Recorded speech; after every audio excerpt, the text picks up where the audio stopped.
বাংলাদেশ জামায়াতে ইসলামের কেন্দ্র ঘোষিত গণসংযোগ পক্ষের দাওয়াতি অভিযানের ১১তম দিনে রাজধানীর রমনায় জামায়াতে ইসলামীতে স্বতঃস্ফূর্ত যোগদানে নারী পুরুষের উপচে পড়া ভিড় লক্ষ্য করা যায়।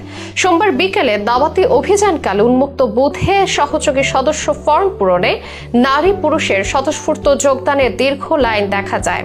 এ সময় রমনা থানা জামায়াতে ইসলামীর দায়িত্বশীল নেতৃবৃন্দ ফর্ম পূরণে আগ্রহীদের সহযোগিতা করে। উপস্থিত বাংলাদেশ জামায়াতে ইসলামীর ঢাকা মহানগরী দক্ষিণের প্রচার এবং মিডিয়া বিভাগের সহকারী সম্পাদক রমনা থানার সাবেক আমির আব্দুস সাত্তার সুমন জানান, কেন্দ্র ঘোষিত গণসংযোগ পক্ষের দাওয়াতি অভিযানে থানা দায়িত্বশীল নেতৃবৃন্দ জনসাধারণের কাছে যথাযথভাবে দিনের দাওয়াত পৌঁছানোর ফলে মানুষ জামায়াতে ইসলামের দিকে এগিয়ে আসছে।